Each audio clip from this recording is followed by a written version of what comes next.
In January 2013, 8 months before her death, I received a lengthy email from Joy Covey.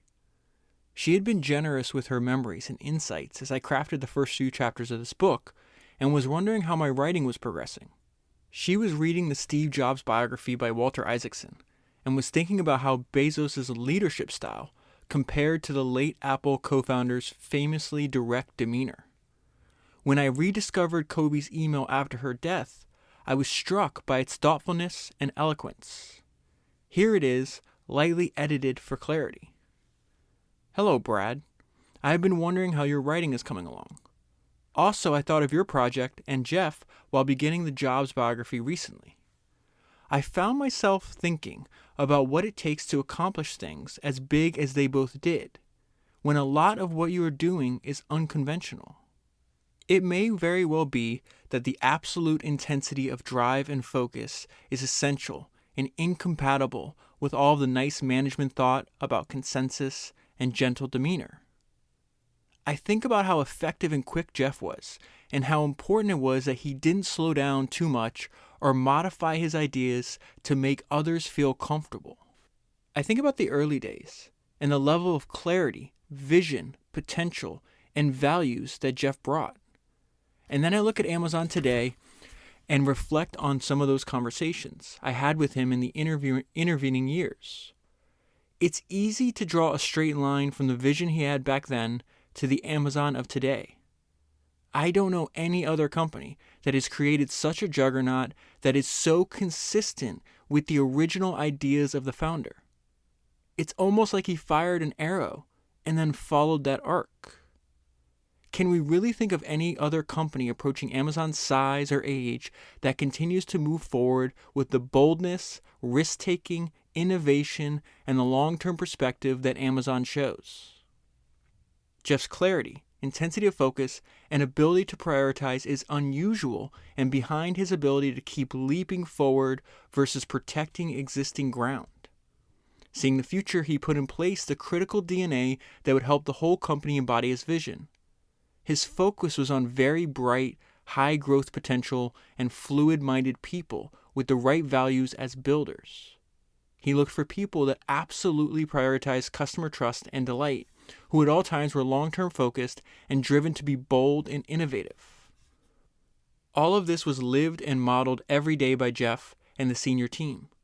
Personal wealth was never discussed or really thought about.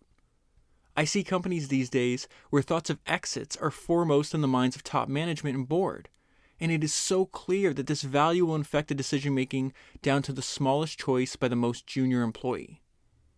Do we create something that is good, or just something that seems good and might get us acquired or funded?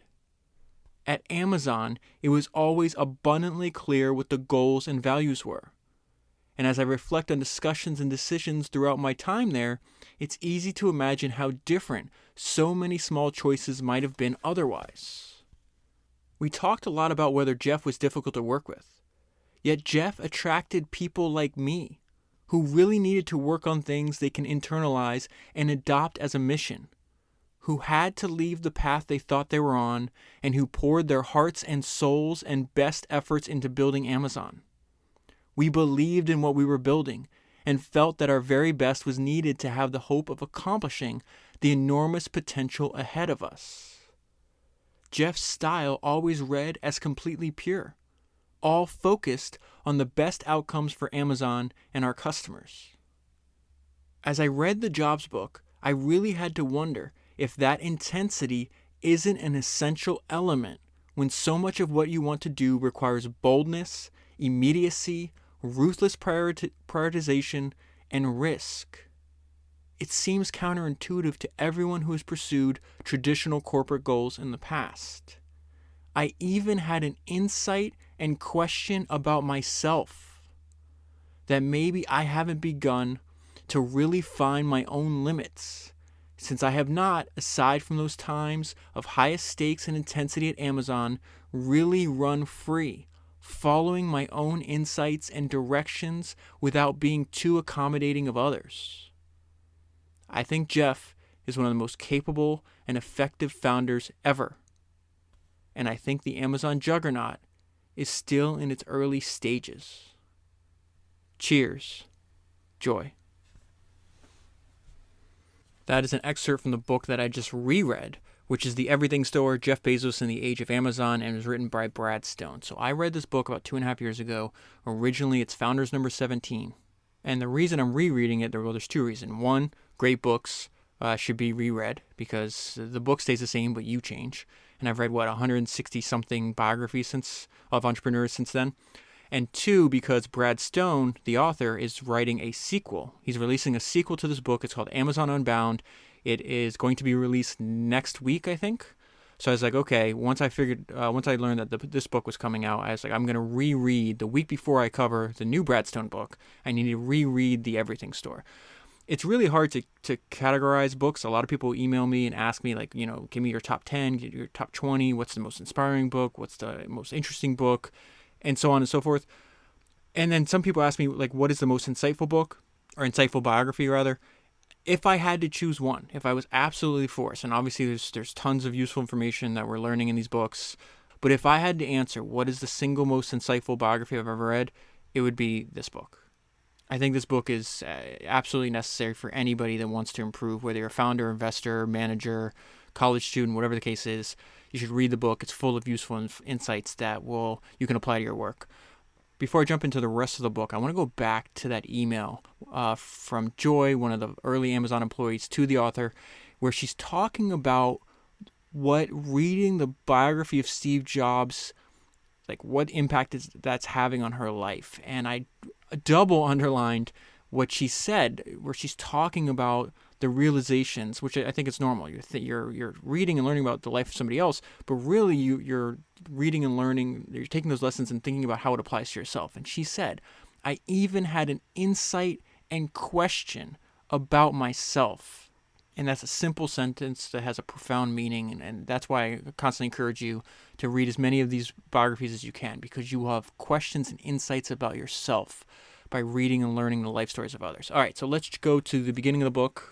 And I want to spend some time talking about the younger version of Jeff Bezos. I really do feel it gives us the essence of who this person is. It says, in the early 1970s, an industrious advertising executive named Julie Ray became fascinated with an unconventional public school program for gifted children in Houston, Texas. Her son was among the first students enrolled in what would later be called the Vanguard program, which stoked creativity and independence in its students and nurtured expansive, outside-the-box thinking. She grew so enamored with the curriculum that she set out to research similar schools around the state with an eye toward writing a book about Texas's gifted education movement. So at this point, her son's no longer in the program, so she goes back and she's touring the program to do research for the book, okay? So it says the school's principal chose a student to accompany her on her visit, an articulate, sandy-haired sixth grader whose parents asked only that his real name not be used in print. So Ray called him Tim. Tim, Julie Ray wrote in her book, Turning on Bright Minds, A Parent Looks at Gifted Education in Texas, was a student of general intellectual excellence. Friendly but serious.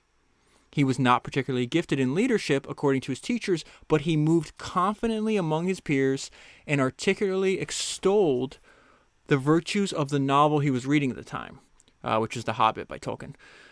Tim was already competitive. Remember, he's 12 years old at this time, okay? Was already competitive. He told Ray he was reading a variety of books to qualify for a specials reader certificate. Tim also showed Ray a science project he was working on called an infinity cube, which is a battery-powered contraption that created an optical illusion of an endless tunnel. Teachers said that 3 of Tim's projects were being entered into the local science competition that drew most of its submissions from students in junior and senior high schools. Tim's average day was packed. He woke up early and caught a 7 o'clock bus a block from home. He arrived at school after a 20-mile ride and went through a blaze of classes devoted to math, reading, physical education, science, Spanish, and art. There was time reserved for individual projects and small group discussions. In one lesson, 7 students, including Tim, sat in a tight circle in the principal's office for an exercise called productive thinking. They were given brief stories to read quietly to themselves and then discuss. Now, this is going to be interesting. So not only am I going to read I reread this book. I'm going to read the sequel to the book when it comes out. But in the interim, I had just finished reading Working Backwards. It's a new book that was just released by two of senior Amazon leaders. One of the co-authors was actually Jeff's shadow, which means he went everywhere with Jeff for 2 years. And so that book is all about the way the actual tactics and strategies that Amazon uses to run its business, okay? But this idea where Jeff is 12 years old and he's sitting in the principal's office and they give him a brief and everybody has to read first before the discussion is amusing because that's an actual strategy used in Amazon before a meeting. They say when new people are hired by Amazon, and I'll talk more about this in the bonus episode that'll come out on Working Backwards, but when new people are hired, they're like, what's up with this eerie silence at the very beginning of the meetings? Because everybody's sitting there and reading the same information before they begin the discussion. So I thought that was interesting. Tim told Julie Ray that he loved these exercises. You have to be able to think what you're doing for yourself, he said. Ray found it impossible to interest a publisher in her book. Editors at the big houses said the subject matter was too narrow. So, and then we see she has a little bit of an entrepreneurial founder mentality here. I love this. So in 1977, she took the money she earned from writing advertising copy, printed 1,000 paperbacks, and distributed them herself. More than 30 years later, I found a copy in the Houston Public Library. I also tracked down Julie Ray, who now lives in Central Texas. She said she had watched Tim's rise to fame and fortune over the past 2 decades with admiration and amazement, but without surprise. When I met him as a young boy, his ability was obvious, and it was being nurtured and encouraged by the new program. She recalls what one teacher said to her all those years ago when Ray asked her to estimate the grade level the boy was performing at. I really can't say, the teacher replied, except that there is probably no limit what he can do. In late 2011, I went to visit Tim, also known as Jeff Bezos, in the Seattle headquarters of his company.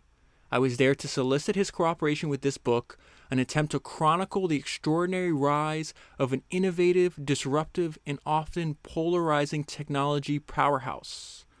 The company was among the first to see the boundless promise of the internet, and that ended up forever changing the way we shop and read. Okay, so Stone went to meeting with Bezos. I'm going to skip over that part. I want to get into other people's description of Bezos.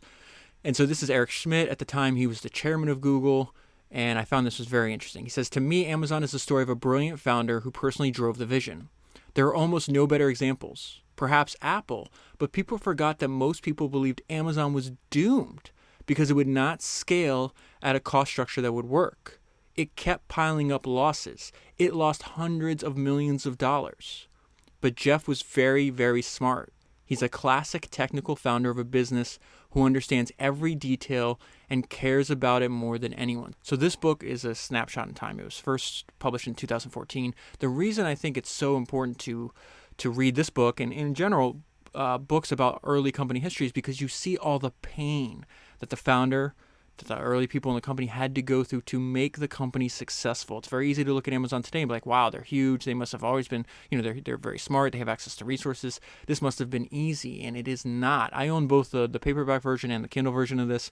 I think the word pain appears something like it was like 20 times. It's like every 20 pages on average. It's talks about being the painful stuff they had to endure, the pain, the problems they had to overcome.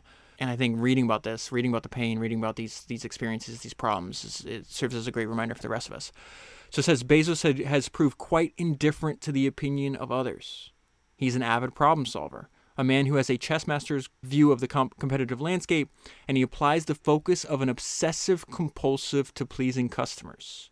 He is also extremely difficult to work for. So there is going to be multiple times I was reading this book, and I'm reading the thoughts and the ideas of Jeff, and I'm just like, this guy is brilliant. He's really smart.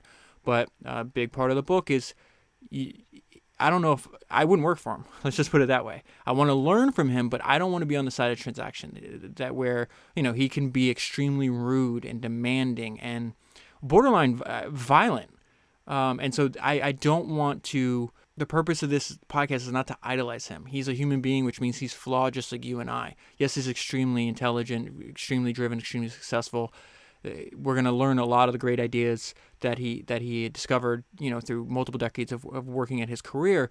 But he's also can be extremely cruel And if you've read the book or if you read the book, you'll see multiple examples of that. So it says Bezos is a micromanager with a limitless spring of new ideas, and he reacts harshly to efforts that don't meet his rigorous standards. So I interrupted that page a lot. Let me just review. So Jeff is indifferent to the opinions of others. He's obsessive compulsive to pleasing customers. He's difficult to work with. He's a micromanager. He has limitless new ideas, and he demands that you meet his rigorous standards. Moving ahead, there's an idea that he learned from the founder of Sony, Akiya Morita, that you should have your company, you need a mission that's larger than your company yourself. He often says that Amazon's corporate mission is to raise the bar across industries and around the world for what it means to be customer focused. Bezos and his employees are indeed absorbed with catering to customers, but they can also be ruthlessly competitive with rivals and even partners. More on his personality and the way he communicates. Bezos is an excruciatingly prudent communicator for his own company. He is Sphinx-like with details of his plans, and he keeps his thoughts and intentions private. And then there's this one line here that I think is the main reason why you want to read this book. Amazon's internal customs are deeply idiosyncratic. More on his personality. He's engaged and full of twitchy, passionate energy. If you catch him in the hallway, he will not hesitate to inform you that he never takes the office elevator. He always takes the stairs. He is highly circumspect about deviating from well-established, very abstract talking points. So they use the shorthand for Jeff's maxims are called Jeffisms, but really this is something I want to bring to your attention, that repetition is persuasive. This comes up in almost every biography that I read. You have a set of ideas, you have to repeat them over and over again. It helps the people that you're teaching remember and then adapt that to actually change their behavior. I always think of Sol Price as the most influential retailer to ever live. Talking about Jeff Bezos learned ideas from him. Sam Walton learned ideas from him. Jim Sinegal, the founder of Costco, learned ideas from him. Bernie Marcus, the founder of Home Depot. I did a podcast on him a long time ago. I don't know what number it is, but you'll find it. Sol Price. I think it's Revolutionary Retailer or Retail Revolutionary. Anyways, there's a line in that book that I never forgot. And he's like, you train an animal, you teach a person. And so when you're studying the history of entrepreneurship, you realize a lot of founders, yes, they're defined as maybe an entrepreneur or retailer, whatever field they're in, but a lot of them describe themselves as teachers. And then I just want to read this paragraph to you because it's just really, really great writing. The goal of this book is to tell the story behind one of the greatest entrepreneurial successes since Sam Walton flew his 2-seat turboprop across the American South to scope out prospective Walmart store sites. It's the tale of how one gifted child grew into an extraordinary, driven, and versatile CEO, and how he, his family, and his colleagues bet heavily on a revolutionary network called the Internet, and on the grandiose vision of a single store that sells everything. Okay, so let's go to Jeff, what Jeff Bezos was like in his 20s, and where the idea of Amazon came from. So this is another guy that he learned a lot from, another founder. His name is David Shaw. I've looked for biographies on him. I can't find any. If you happen to find any, please send them my way. He sounds like a very interesting person, and we're going to learn a little bit about him here. The broader financial community knew very little about D.E. Shaw, so that's his hedge fund, and its polymath founder wanted to keep it that way. You're going to see his obsession with secrecy. Jeff takes this trait and runs with it as well. To this day, he's still like this. The firm preferred operating far below the radar and keeping its proprietary trading algorithms out of competitors' hands. Shaw felt strongly that if Desco was going to be the firm that pioneered new approaches to investing, the only way to maintain its lead was to keep its insights secret and avoid teaching competitors how to think about these new computer-guided frontiers. Shaw had earned a PhD in computer science from Stanford in 1980, moves to New York, teaches in Columbia's computer science department. High-tech companies tried to lure him away into the private sector. Inventor Danny Hillis, who founded the supercomputer manufacturer called Thinking Machines Corporation, he's also one of Jeff Bezos' closest friends, almost convinced Shaw to come work with him. Shaw accepted the job and then changed his mind, telling Hillis he wanted to do something more lucrative and could always return to the supercomputer field after he got wealthy. Hillis argued that even if Shaw did get rich, which seemed unlikely, he'd never return to computer science. Shaw did return to computer science after he became a billionaire and passed on the day-to-day management of D.E. Shaw to others. By design, D.E. Shaw would be a different kind of Wall Street firm. Shaw recruited not financiers, but scientists and mathematicians. Big brains with unusual backgrounds, lofty academic credentials, and more than a touch of social cluelessness. David wanted to see the power of technology and computers applied to finance in a scientific way. and that he looked up to Goldman Sachs and wanted to build an iconic Wall Street firm. So Bezos winds up being hired there. This is 1991. Bezos was in his mid-20s at the time. He had the pasty, rumpled appearance of a committed workaholic. He had spent 5 years on Wall Street and impressed seemingly everyone he encountered with his keen intellect and boundless determination. He had, a few years previously, Bezos had graduated from Princeton. And this is a description of Bezos from one of his colleagues. And you'll see this is repeated over and over again throughout the book and at different points of Bezos' life. And it says he was not concerned what other people were thinking. Another description of Bezos from one of his colleagues. Bezos had closely studied several wealthy businessmen, and he particularly admired a man named Frank Meeks. In other words, he described the founders, a Virginia entrepreneur who made a fortune owning Domino's pizza franchises. Bezos also revered pioneering computer scientist Alan Kay and often quoted his observation. This is really, really brilliant, and I need to remember this. Sometimes I forget about this. So Alan Kay says that a point of view is worth 80 IQ points. So what does that mean? It's a reminder that looking at things in new ways can enhance one's understanding. He went to school on everybody. I don't think there was anybody Jeff knew that he didn't walk away from with whatever lessons he could. Bezos would later say he found a workplace soulmate in David Shaw. At Desco, Bezos displayed many of the idiosyncratic qualities his employees would later observe at Amazon. He was disciplined and precise. He constantly recorded his ideas in a notebook that he carried with him, as if they might float out of his mind if he didn't jot them down. So that's another thing multiple people say throughout his life, that he has too many ideas. There's no way you could have unlimited resources and you still cannot apply and actually work on all the ideas that come tumbling out of Jeff's mind. And this is another really good idea. I always say this is something I learned from Charlie Munger's Poor Charlie's Almanac book, that you should look at ideas like tools. You are not your ideas. So when a better idea comes along, or maybe one that's more useful to the situation you're in, you pull out another tool, just like you would if you were building something physically. He quickly abandoned old notions and embraced new ones when better options presented themselves. More on his personality. Bezos thought analytically about everything. He was the most introspective guy I had ever met. He was very methodical about everything in his life.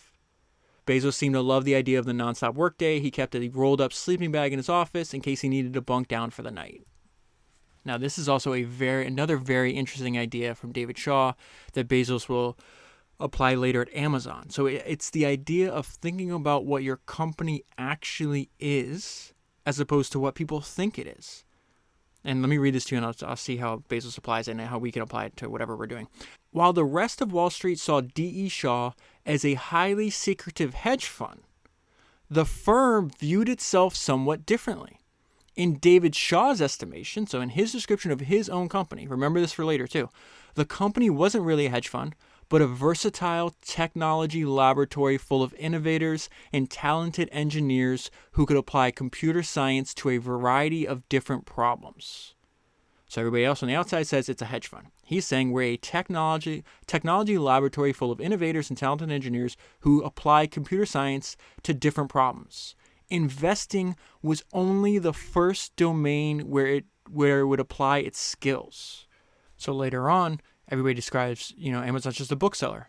And Bezos is like, that's where we are now. Eventually we'll be the everything store. And then once they start adding more products, he talks about, and I'll go into more detail about this later. He's like, no, we're the unstore. Because technology gives us an advantage over the ancient, like, physical retailers. And later on, he talks about it's a technology company. He's constantly refining. And one is, I guess two things are interesting here. One, the constant refinement of how he sees his own company, which should change over time, right? And two, how it's always different than how other people see it.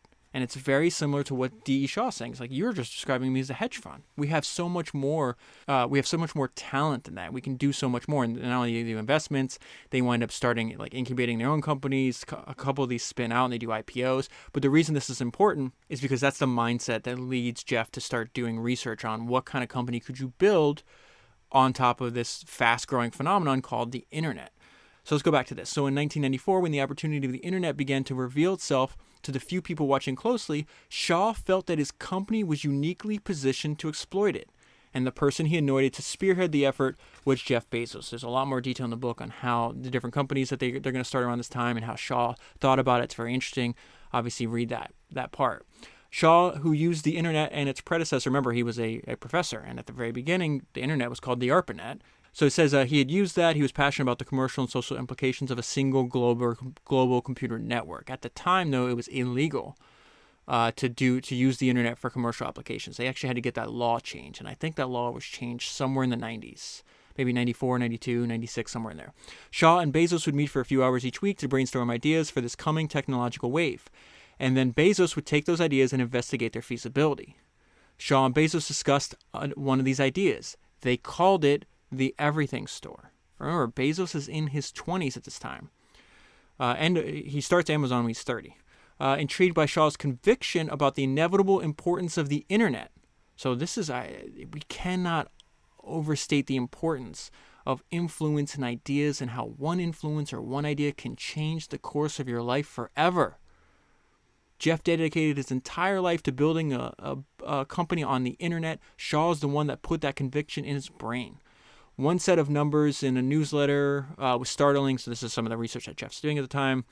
So it says the web activity, this is what Bezos is realizing. It's like, what the hell? Things are not supposed to grow this fast. So it says web activity had gone up that year by a factor of 230,000%. Things just don't grow that fast, Bezos said. It's highly unusual, and that started me thinking, what kind of business plan might make sense in the context of that growth? Bezos concluded that a true everything store would be impractical, at least at the beginning. He made a list of 20 possible product categories: software, office supplies, apparel, music, going on and on. The category that eventually jumped out to him as the best option was books. They were pure commodities. A copy of a book in one store was identical to the same book carried in another. So buyers always knew what they were getting. There were two primary book distributors at the time, so a new retailer wouldn't have to approach each of the thousands of book publishers individually. And most important, there were 3 million books in print worldwide, and far more than a Barnes & Noble's could stock. So really, I left myself on that sentence. He identified his edge. He's like, okay, well, there's 3 million books out there. I forgot the exact number. Let's say 15,000, maybe 20,000 titles could be at a typical bookstore, something like that. So it's like, okay, well, if I can overnight, when I start this, I can be the world's largest bookstore. And that's actually how they described Amazon at the very beginning. Wound up being sued by Barnes & Noble because of that terminology, but that's also in the book as well. If he couldn't build a true everything store right away, he could capture its essence, unlimited selection in at least one important product category. With that huge diversity of products, you could build a store online that simply could not exist in any other way, Bezos said. So that's another way to think about his edge. So I'm skipping over a couple parts here. This is where he's like, oh man, this seems interesting, but here's the problem. He's married at the time. He's a nice apartment in Manhattan. He's making a lot of money. He's working for a flat-out genius. He's got a great opportunity. And, if you're discussing this, it's like, okay, I'm going to quit this, move across the country and sell books online. People are like, what the hell is wrong with you? And so this brings me to the single most important idea I have ever learned from Jeff Bezos. It's how to make decisions, and he calls it the regret minimization framework. I'm just going to read this whole section to you because it is so, so important. Bezos would later describe his thinking process. He came up with what he would call a regret minimization framework to decide the next step to take at the juncture of his career. When you're in the thick of things, you can get confused by small stuff, Bezos said. I knew when I was 80 that I would never, for example, think about why I walked away from my 1994 Wall Street bonus right in the middle of the year at the worst possible time. That kind of thing just isn't something you worry about when you're 80 years old. At the same time, I knew that I might sincerely regret not having participated in this thing called the internet that I thought was going to be a revolutionizing event. When I thought about it that way, it was incredibly easy to make the decision. And as you can imagine, everybody around him, including his mom, was like, what are you doing? And she's like, why don't you just work on this at night and weekends? And his response to her was fantastic. It's just one sentence. He says, no, things are changing fast. I need to move quickly. So he packs up his stuff, starts doing research and decides to move to Washington. Him and his wife at the time drive across country. And I just want to read this paragraph because it's just absolutely fantastic writing. A day later, they stopped at the Grand Canyon and watched the sunrise. He was 30. She was 24. And together they were writing an entrepreneurial origin story that would be imprinted on the collective imagination of millions of internet users and hopeful startup founders. So one thing you learn when you study the life and career of Bezos is the note I left myself is always be learning. He never thinks that he knows everything. And so even at this point, he pays for and drives and takes a 4-day course on book selling. Not only would you describe Bezos as relentless in his pursuit and domination of Amazon and in the world at large, I guess, but also his relentless is his approach to learning. One of his colleagues said, he went to school on everybody. Okay, so this was very interesting. At the very beginning, just a few sentences for you here, there was already people selling books on the internet, books.com, and they just realized we just need to do better than they do. And the bar was really, really low. People hadn't figured out how to not only you have to build everything in the early days of the internet, like the payment infrastructure, the logistics, all that other stuff, but you'd order a book from books.com and it'd come and it'd look like somebody chewed on it. It was just, they hadn't figured out how to do it. So it says, as crazy as it might sound, it did appear that the first challenge was to do something better than these other guys. There was competition already. It wasn't as if Jeff was coming up with something completely new. And that's a lesson we've learned over and over again, that, if sometimes you don't want to create the market, right? You could just do a better job than other people out there, and you could build a business around that. And then we see choosing of the name. It's an insight into Jeff's goal. The Amazon is not only the largest river in the world, it's many times larger than the next biggest river. It blows all other rivers away, Bezos said. More about the tenuous early days of Amazon. Amazon had a line of credit, but it would regularly max out its account, and Mackenzie would then have to walk down the street to the bank and write a check to reopen it. Everyone was working long days, scrambling to keep up, and not getting enough sleep. And I think Jeff said that raised the first $1 million or $2 million of Amazon. I forget what it was. He had to go to something like 30 or 50 different meetings. I don't have it in front of me, but it's a number like that. And he said the most common question when he was trying to raise funds was, "What is the internet?" And I want to quote one of the early investors, because this is something that it's just another law of human nature, that passion is infectious. So this investor says, "Jeff swept me off my feet. He was so convinced that what he was doing was basically the work of God, and that somehow the money would materialize. The real wild card was, could he really run a business? That wasn't a gimme. Of course, about 2 years later, I was going, holy shit, did we back the right horse?" And so now we get more insights into his personality, and the word that's used over and over again, bold, bold, bold, bold. It was used, I think, 3 or 4 times in that email at the very beginning, written by Joy.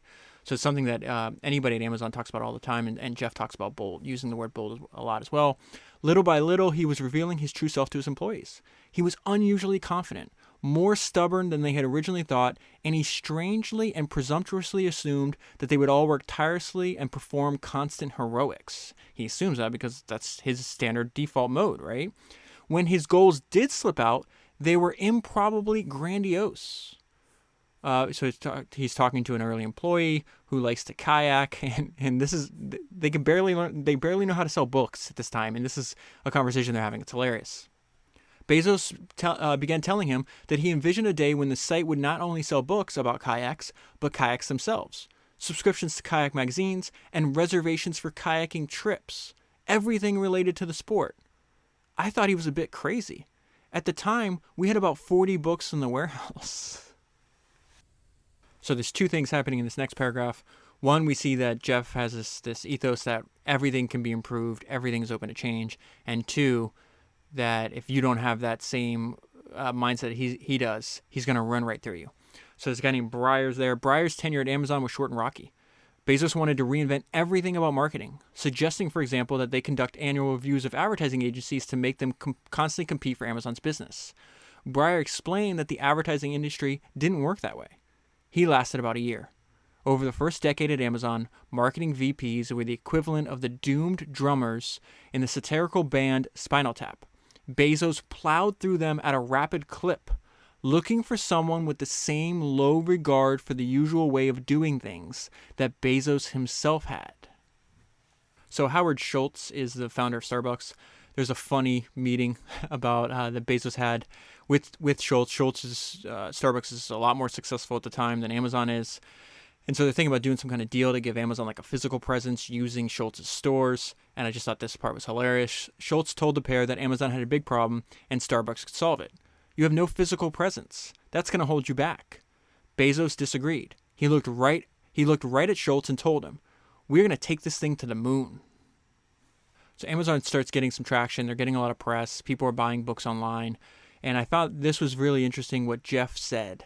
And this was after a meeting with Barnes & Noble's. Barnes & Noble the CEO met with Jeff saying, hey, we're going to crush you. We're going to launch a website.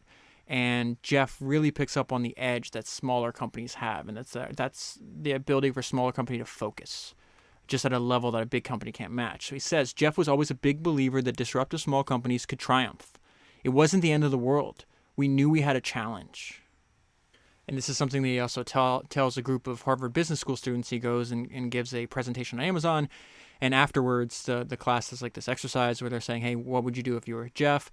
And they tell him, like, you need to sell. Like, you're crazy. This is not going to work out.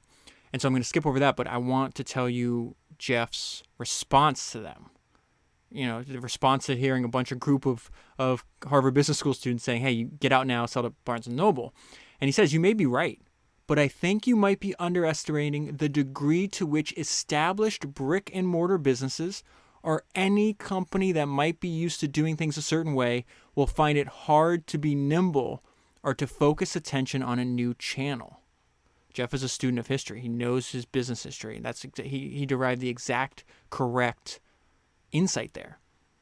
I guess we'll see is how he finished it. Let me read that part to you. I think you may be underestimating the degree to which established companies that might be used to doing things in a certain way will find it hard to be nimble or to focus attention on a new channel. That is why there will always be new companies. That is the opportunity right there. So we're in 1998. They're still selling only books, and this is a reminder that problems are just opportunities in work clothes. The famous quote from Henry Kaiser, I think it's Founders number 66, somewhere back there, and then the influence of Richard Branson on Jeff Bezos. This guy brought some information to Bezos. He says he brought Bezos findings from a survey that showed a significant majority of customers did not use Amazon.com and were unlikely to start simply because they didn't buy very many books. I brought him very bad news about our business, and for some reason, he got excited. Bezos now felt expansion into new categories was urgent. In customers' mind, the Amazon brand meant books only. He wanted to be far more malleable, like Richard Branson's Virgin, which stood for everything from music to airlines to liquor. And we see, even from the very early days of Amazon, Jeff's just fundamental belief in what he was doing. He says this sentence somewhere between the year 1998 and the year 2000. I think our company is undervalued. The world just doesn't understand what Amazon is going to be. So one thing, the one advantage that founder-led companies have is their ability just to move extremely fast. And we saw this, the podcast I just did, if you haven't listened to, on Johnny Ive, talks about the early days of when Jobs came back to Apple. They're building the iPod at the time. This guy Rubenstein is having a meeting where they realize, hey, there's these new slim hard drives. We can fit thousands of songs on here. We have this idea for an MP3 player. Like this could be a great idea. So he comes back from the meeting, goes to the hotel because they're in Tokyo at the time. I think they're in Japan. I'm pretty sure they're in Japan. But and he's like, hey, I need $10 million. And we can start building this MP3 player that we want to. And Steve says yes immediately. And then he's like, I'm giving you $10 million right now, but this better be ready by Christmas. And so we see Jeff doing the exact same thing, moving extremely, extremely fast. Around that time, Wright showed Bezos the blueprints for a new warehouse. The founder's eyes lit up. This is beautiful, Bezos said. Wright asked who he needed to show the plans to and what kind of return on investment he would have to demonstrate. Don't worry about that, Bezos said. Just get it built. Don't I have to get approval to do this, Wright said. You just did, Bezos replied. This next section is all about what Jeff learned from the autobiography of Sam Walton. This is why, again, founders exist, because you see this example of somebody being inspired by reading the autobiography, the biography of somebody that came before them, taking those ideas and applying them with vigor to their own work. If you really think about it, you can pick up the paperback version of Sam Walton's autobiography. Bezos probably spent $10 on this book. And those ideas, it's not hyperbolic to say, those ideas made him billions. The successful application of those ideas in a $10 book made him billions. Bezos stopped by with a copy of Sam Walton's autobiography, Sam Walton Made in America.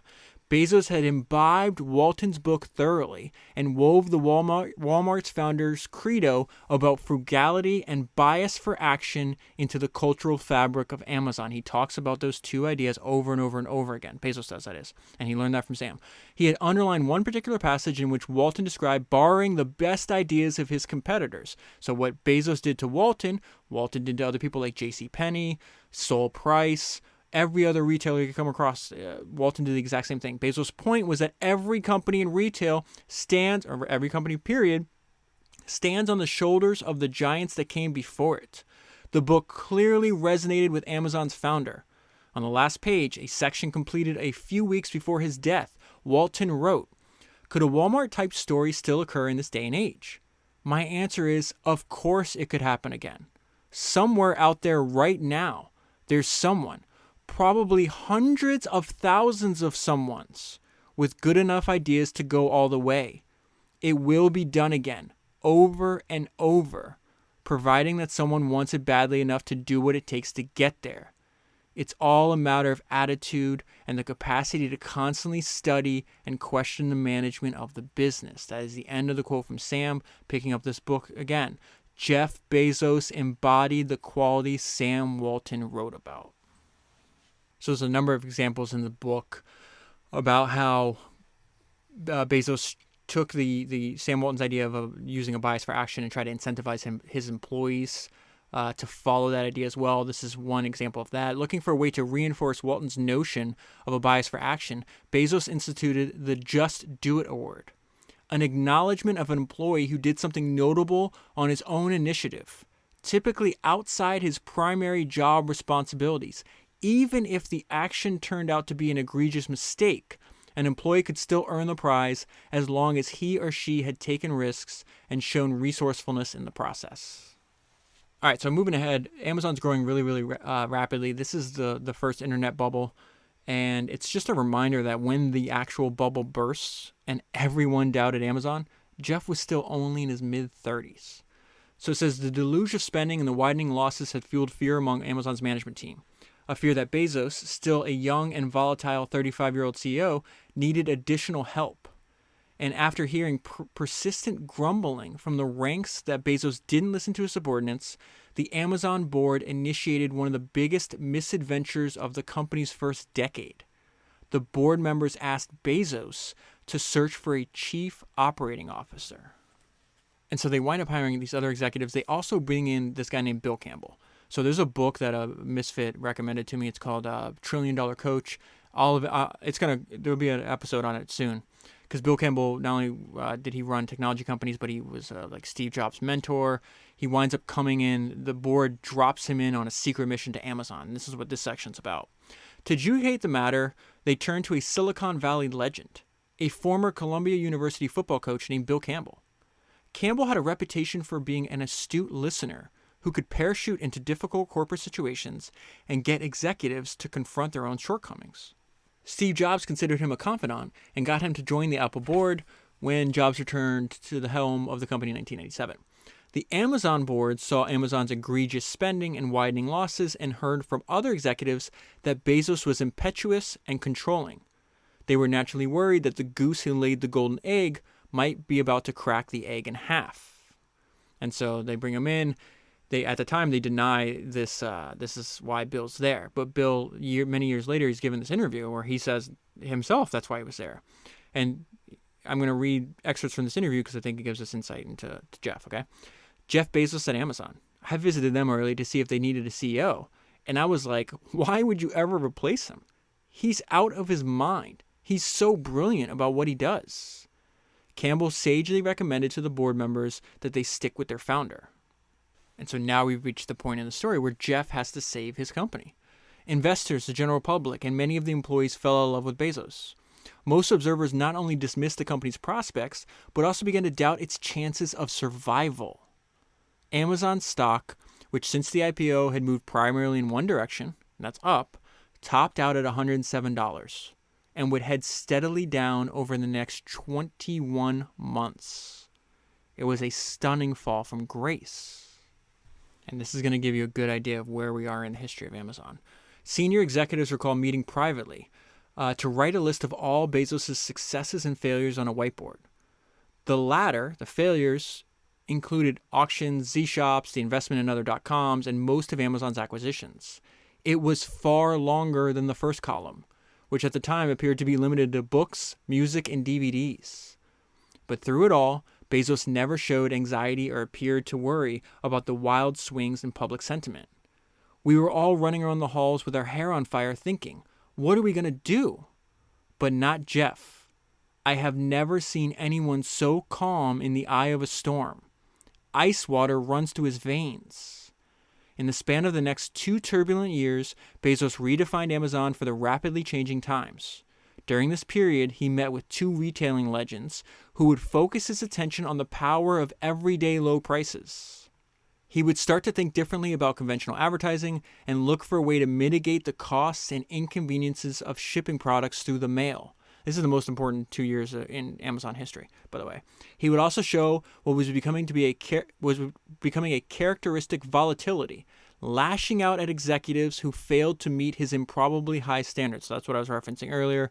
We're not idolizing Jeff. We're learning from him. That also means that, we want to take his good ideas and avoid the bad. A lot of people said they had post-traumatic stress disorder from working with him. He is, without a doubt, an extreme character. I don't want to I hope I'm not papering over that by any means. What he's doing is extremely difficult, and he wants it that way too. The Amazon we know today, with all of its attributes and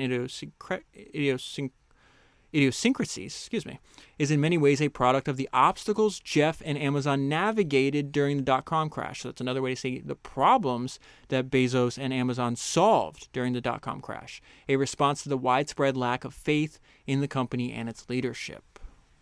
And this is a quote from the year 2000 from Jeff. He reaffirmed his commitment to building a lasting company, learning from his mistakes and developing a brand associated not with books or with media, but with the abstract concept, this is a direct quote from him, by the way, the abstract concept of starting with the customer and working backward. And again, that bonus episode will be out in a few days for the book that's entitled exactly that. Now, it's also interesting when times are tough, he has to bend to his philosophies.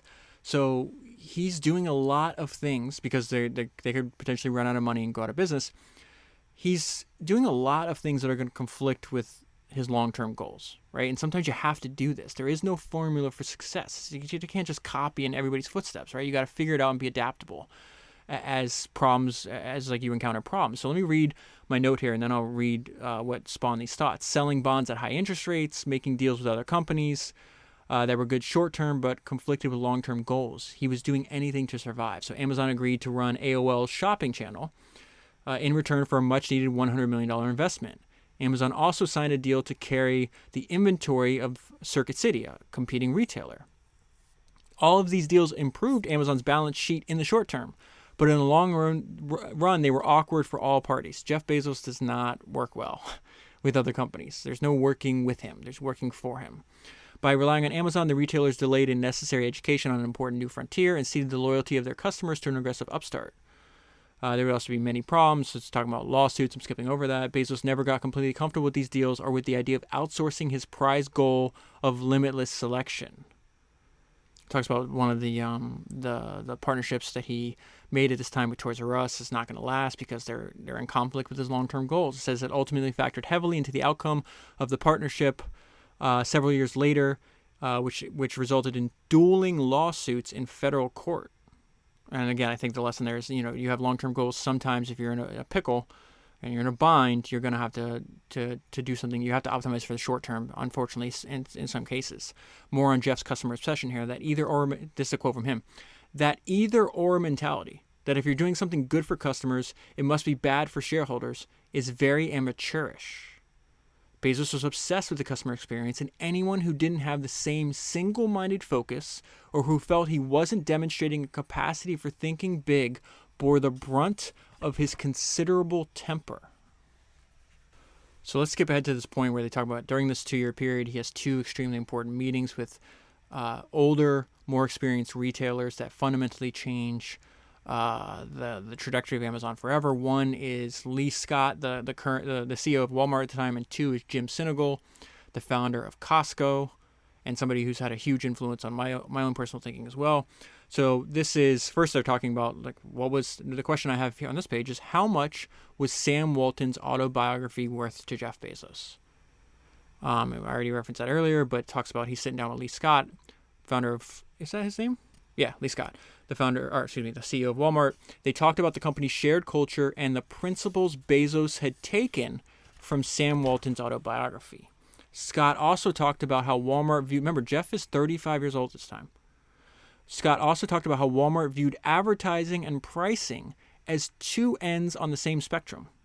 Quote from Scott here, "We spend only 40 basis points on marketing. Go look at our shareholder statement," he said. "Most of that goes to newspapers to inform people about what's in our stores. The rest of the marketing dollars we pour into reducing prices. Our marketing strategy is our pricing strategy, which is everyday low pricing." Bezos was sponging up everything the older man said. Okay, so what they're talking about there, it's called the scale economy shared business model. So it's used by Sam Walton, Sol Price, Jim Sinegal, the founder of IKEA, Ingvar Kamprad. Jeff Bezos is going to wind up doing this, and it's a way that you can create dominant and enduring businesses. And one of the first people, the first pioneers of this mindset is Henry Ford, which is, he came up with this idea 100 years before this meeting is happening between Lee Scott and Jeff Bezos. I want to read this quote from Henry Ford about this because it's very fascinating. Towards the end of Ford's career, he stopped advertising altogether. He's like, the only marketing we do is lowering the price of a car. So the Model T is talking about is $550. Now it's down to $450 or $500, and just keeps lowering it down. So I'm going to read this long quote from Henry Ford. It's very fascinating way to think about this.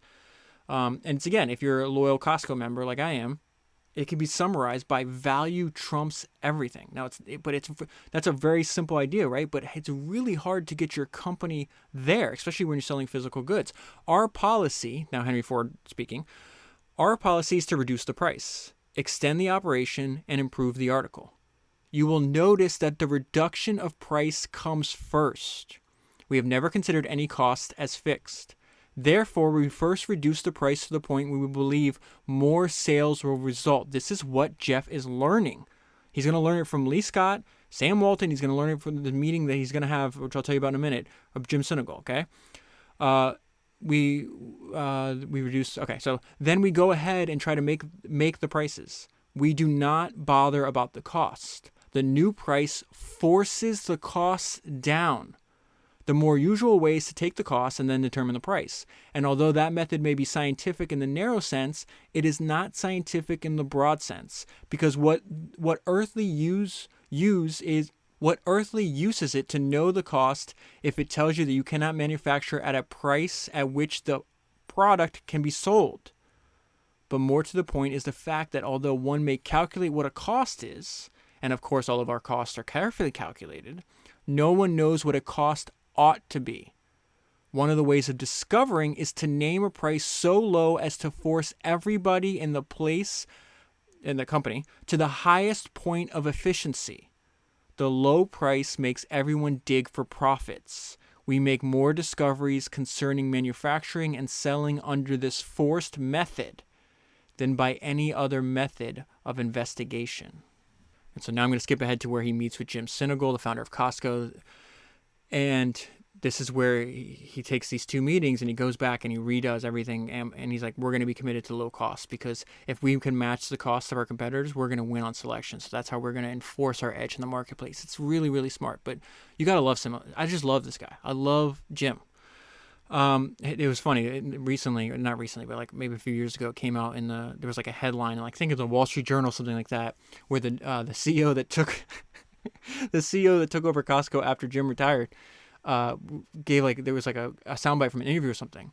And he said, Jim told me if I raise the price of a hot dog, he'll kill me. And so what they're talking about is like, you can go to Costco and get, I think, a hot dog and a Coke or something like that for $1.50. And the price has been the same for, I don't know, 30 years, an extended period of time.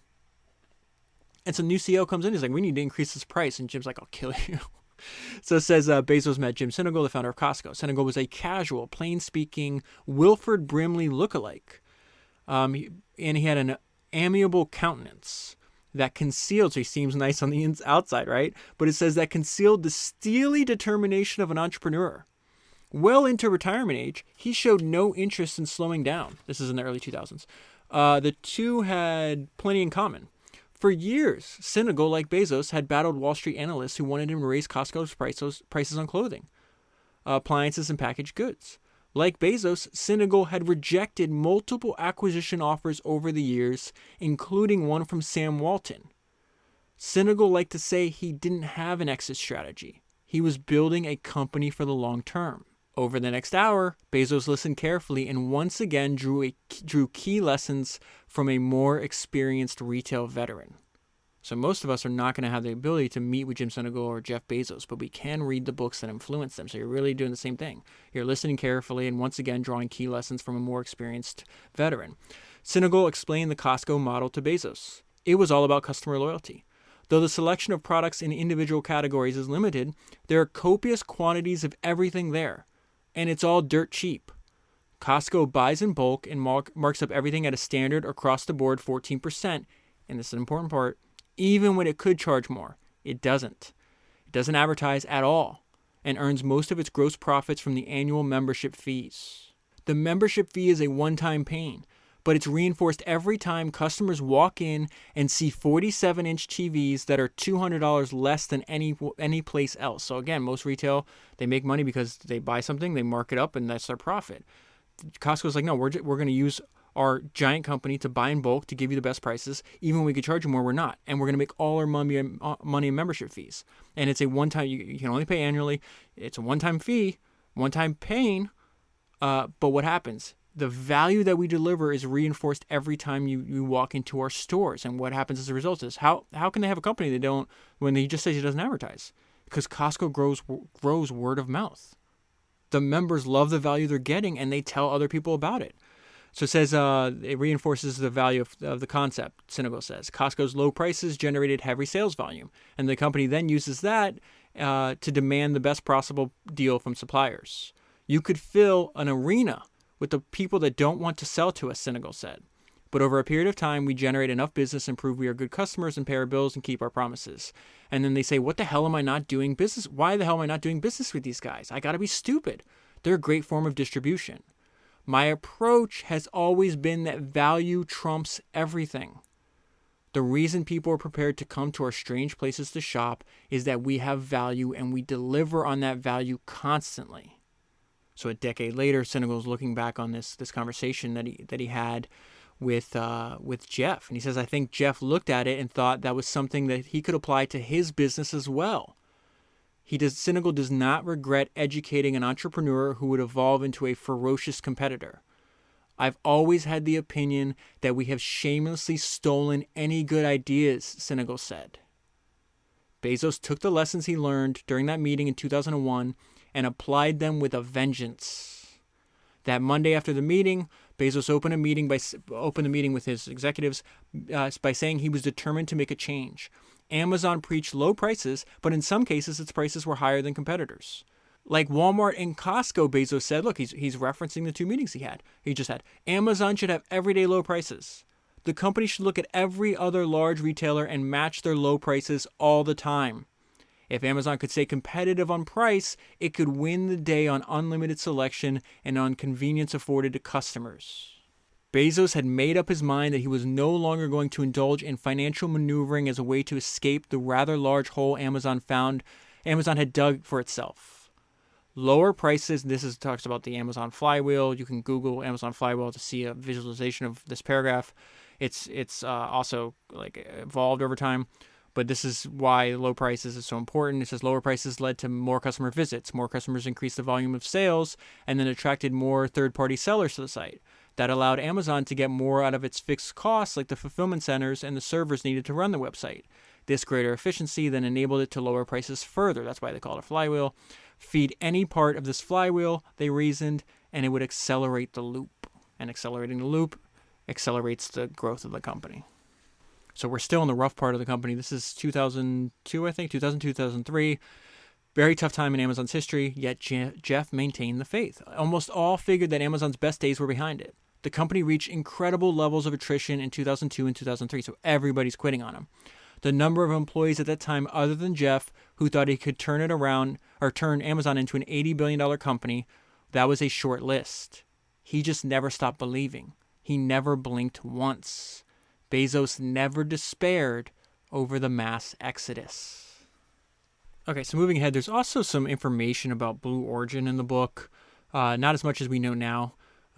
They've released a lot more information since this book has been released. If you want to learn more, I covered the book The Space Barons. It's Founders number 38. It's all about the different strategies Jeff Bezos and Elon Musk are using to accomplish similar goals, which is the building of their rocket companies, which is really fascinating.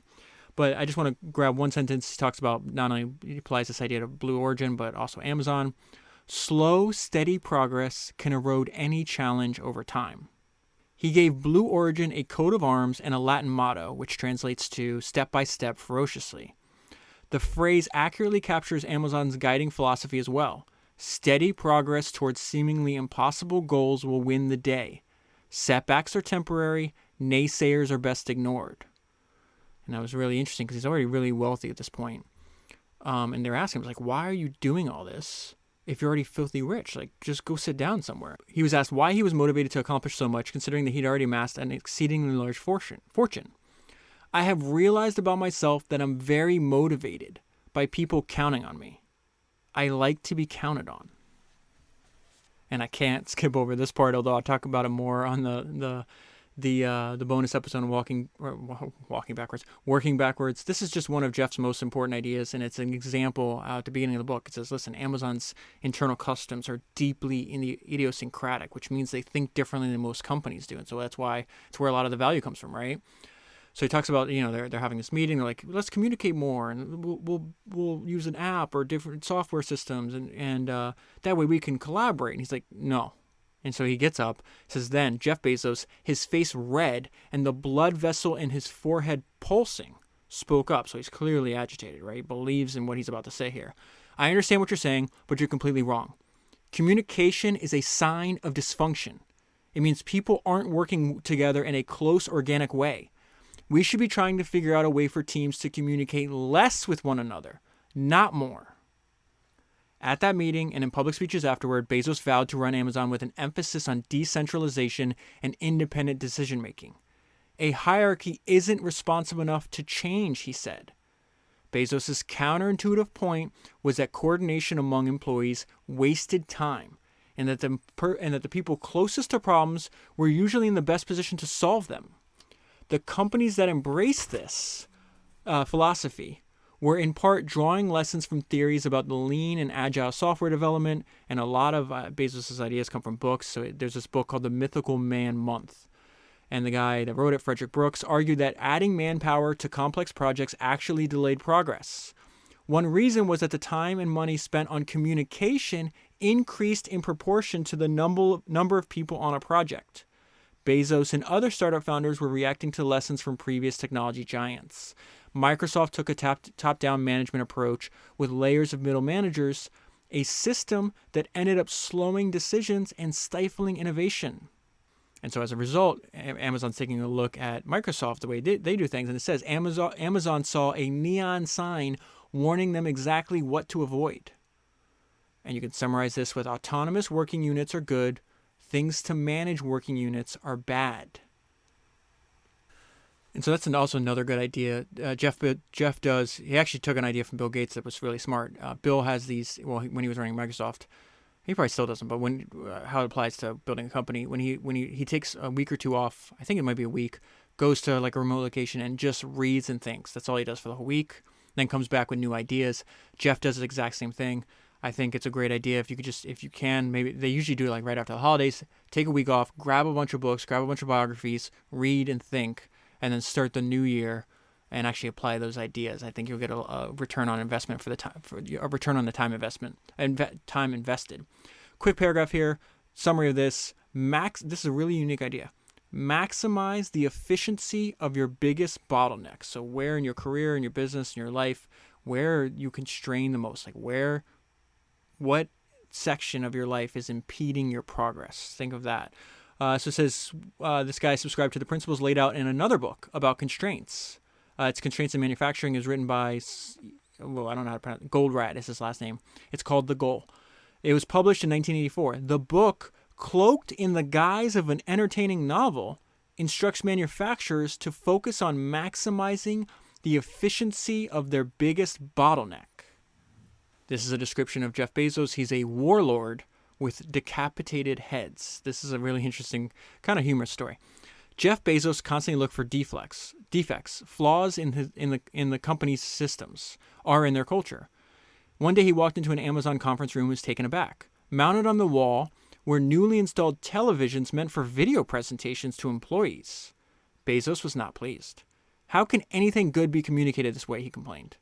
Bezos had all the new televisions in Amazon's conference rooms immediately removed, but he deliberately kept up the metal mounts hanging in the conference rooms for many years. Like a warlord leaving the decapitated heads of his enemies on stakes outside his village walls, he was using the mounts as a symbol and as an admonition to employees about how not to behave. So this is what I was referencing earlier about how Jeff sees his own company. So he makes this document. He says it had only one paragraph, about 10 sentences long. It began with the words, "We are the unstore." The document defined how Bezos saw his own company. Being an unstore meant that Amazon was not bound by the traditional rules of retail. It had limitless shelf space and personalized itself for every customer. It allowed negative reviews in addition to positive ones, and it placed used products directly next to new ones, so that customers could make informed choices. In Bezos' eyes, Amazon offered both everyday low prices and great customer selection. It was Walmart and Nordstrom's. Being an unstore also meant that Amazon had to concern itself only with what was best with the customer. He's talking to a group of employees, trying to teach them what unstore means. I know you're retailers, and I hired you because you're retailers. But I want you to understand that from this day forward, you are not bound by old rules. So as the company grows, he wants to try more and more bold bets, what he calls. He needs to do more. He wants to change Amazon to a full-blown technology company. To do so, they have to take giant risks. And so he comes up with this idea that a lot of companies run into, which he defines as the institutional no, which is how they prevent themselves from changing and from actually growing to their full potential. And to do that, you have to stress yourself. You have to take risks, right? So he says, Bezos battled a reaction that he dubbed the institutional no, by which he meant any and all signs of internal resistance to these unorthodox moves.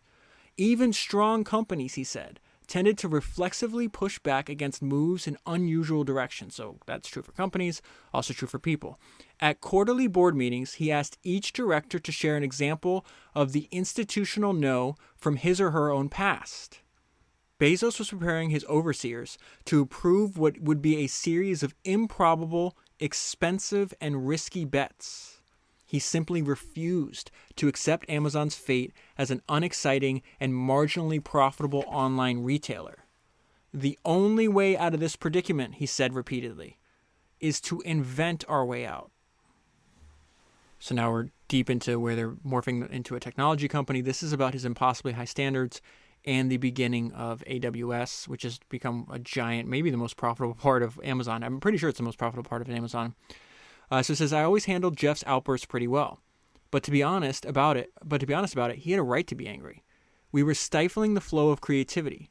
Even though we were probably faster than 99% of companies in the world, we were still moving too slow. So think about how impossible high standard. Like, they're moving faster than 99% of all companies in the world, and Jeff's still not happy. At the same time, Bezos had become enamored with another book called Creation. It was written by Steve Grand.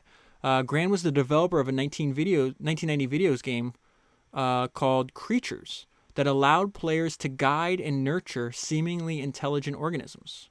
Grand wrote that his approach to creating intelligent life was to focus on designing simple computational building blocks called primitives, and then sit back and watch surprising behaviors emerge. The book was widely discussed in the book clubs of Amazon's executives at the time, and it helped to crystallize the debate over the problems with the company's own infrastructure. So I want to pause there real quick because I think that's also really smart in your company, if you're running a small group, whatever it is. I think having a shared base of knowledge, making sure that you're reading the same books, listening to the same podcasts, whatever the case is. Jeff is famous for this. He makes all his executives read like Sam Walton's biography.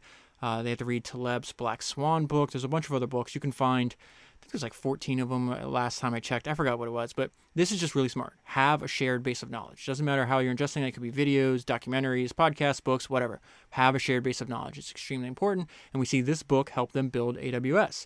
If Amazon wanted to stimulate creativity among its developers, it shouldn't try to guess what kind of services they might want. So that's what they're talking about the very early days of figuring out what product they're going to build. Amazon, that is. Instead, it should be creating primitives, the building blocks of computing. See how they took an idea from a book and then put it into a product form? Really smart. And then they should get out of the way. It needed to break its infrastructure down into the smallest, simplest components and allow developers to freely access them with as much flexibility as possible. As Bezos proclaimed at the time, developers are alchemists, and our job is to do everything we can to get them to do their alchemy.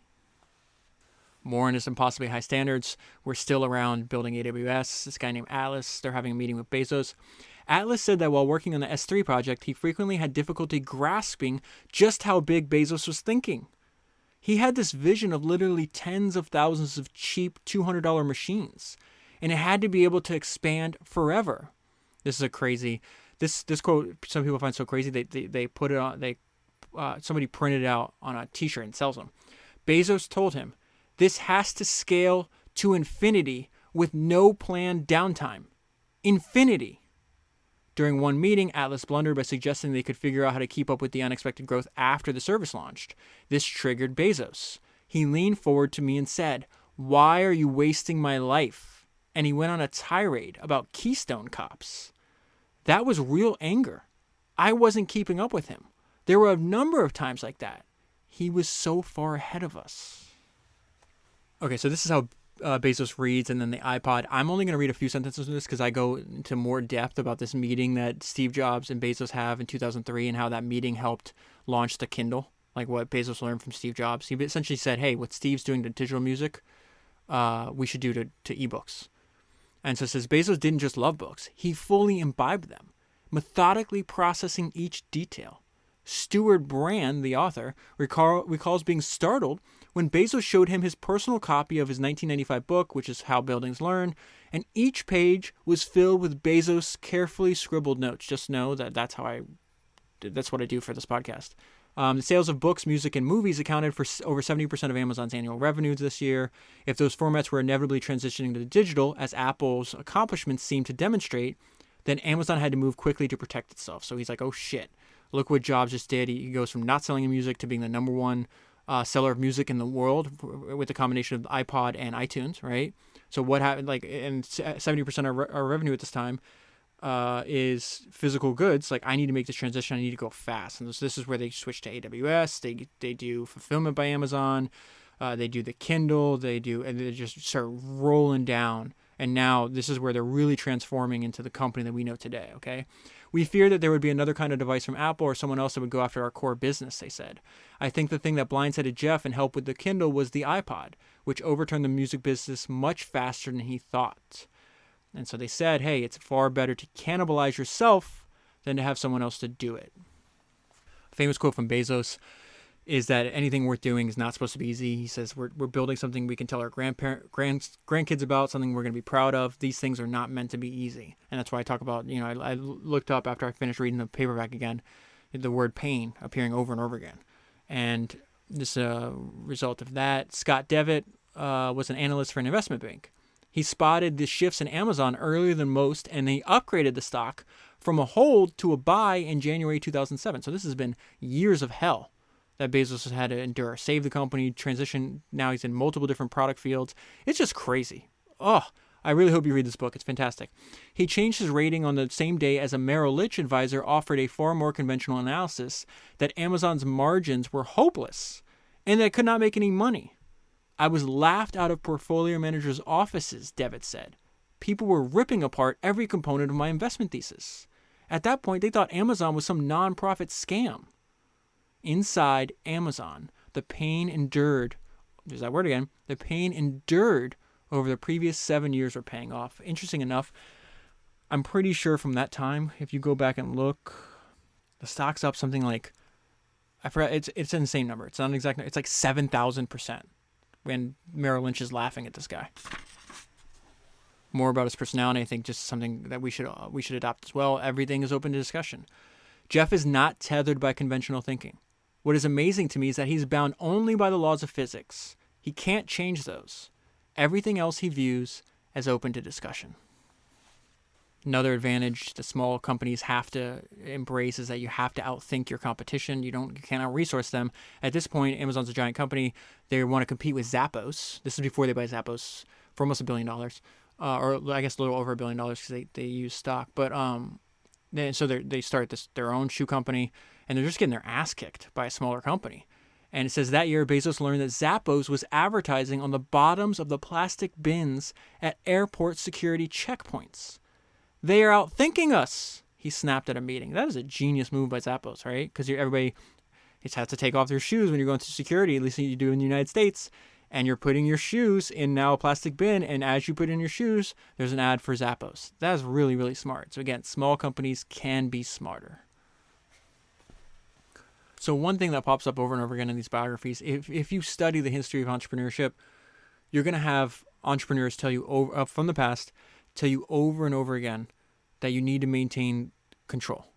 That if it's important to your business, you have to control it. They tell you that you should sell your own product. And so there's a lot of examples in this book where somebody starts selling on Amazon's platform, they'll study them, and then they eventually start competing with them. They do this for diapers.com, for Zappos, for guys selling, not guys, like a couple-year-old, like a 150-year-old company, something like that, selling really high-end, expensive knives made by hand by artisans. So they're just completely ruthless. But again, if you're studying the history of entrepreneurship, you're going to avoid this fate. One sentence on this page, and then I'll go into more detail. It says, companies that make things and companies that sell them have waged version of this battle for centuries. So again, what does David Ogilvy say? That people that refuse to study experience, they're ignorant amateurs. Refusing to study the history of your industry, the history of entrepreneurship, can cost you literally your career, maybe even your life, in this sense that why are you surprised? Why are you building a business on somebody else's platform? That's fine if you're going to do that, but you have to go going in. Overnight, they can steal your business for you. So why your blood, your sweat, your tears, your money, you're pouring into something that somebody else can take away from you? These are easily avoidable mistakes if you just study history. Companies that make things and companies that sell them have waged versions of this battle for centuries. No excuse to make this mistake. And Amazon even admits their machinations here. Avoid this. Sell direct. Maintain control. Amazon's own employees, have compared third-party selling on the site to a heroin addiction. Sellers get euphoric rush and a lingering high as sales explode, then progress to addiction and self-destruction when Amazon starts gutting their margins and undercutting them on price. So look, it's just like a drug addict. Give you a little bit of hit, you get excited, you're like, wow, look at all these sales. Amazon can see the sales too. Oh, okay, that's nice you have all the sales. We're going to come up with our own product. It's going to be cheaper than yours, and we're going to take all that sales from you. Going back to this, then progress to addiction and self-destruction when Amazon starts gutting the seller's margins and undercutting them on price. This is a direct quote from people inside Amazon. And it's not just Amazon. It applies to anybody. You see, the last few years, people built media businesses on top of like Facebook. Like, wait a minute, what the hell happened? You turned off my traffic overnight, and now you're saying I have to pay to reach the people that were following me. Yeah, because you were building a castle. What is it? Castle on sand? I think it's the term or the metaphor there. You can't do this. You cannot build on top of somebody else's platform. So it says sellers know they should not be taking the heroin, but they cannot stop taking the heroin. Okay, so moving on. There's many examples, like I said before, when I'm reading this book. I'm like, smart. They just do things that are really, really smart. And so one of these things is that people can email Jeff. I guess he's no longer running the company anymore, but when he was, it was jeff@amazon.com. And he'd find problems with his own company. He'd use like his customer base to identify weaknesses in their own company. So he'd forward the email. Employees in Amazon would freak out when they get a forwarded email from Jeff. All it would have is a customer complaint and a question mark from Jeff at the top. And at some point, they started complaining about this in meetings. It's like, what the hell? We're data-driven company. Why are we stopping everything to fix just like anecdotal evidence? And this is what one of the managers, a guy named Jeff Wilk, answered. Every anecdote from a customer matters. We research each of them because they tell us something about our metrics and processes. It's an audit that is done for us by our customers. We treat them as precious sources of information. And now we're towards the end of the book. I'll close on this. They're just talking about all the wild ambitions that Jeff was talking about in 2013 and 2014. And it says, these are not fever dreams. They are near inevitabilities. It's an easy prediction to make that Jeff Bezos will do what he's always done. He will attempt to move faster, work his employees harder, make bolder bets, and pursue both big inventions and small ones, all to achieve his grand vision for Amazon, that it not just be an everything store, but ultimately an everything company. Amazon may be the most beguiling company that has ever existed, and it is just getting started. It is both missionary and mercenary. And throughout the history of business and other human affairs, that has always been a potent combination. We don't have a single big advantage, he once said. So we have to weave a rope of many small advantages. Amazon is still weaving that rope. That is its future, to keep weaving and growing, manifesting the constitutional relentlessness of its founder and his vision. And it will continue to expand until either Jeff Bezos exits the scene or no one is left to stand in his way. And that is where I'll leave it for the full story. Buy the book. If you buy the book using the link that's in the show notes, available on your podcast player or at founderspodcast.com, you'll be supporting the podcast at the same time. That is 179 books down, 1,000 to go, and I'll talk to you again soon.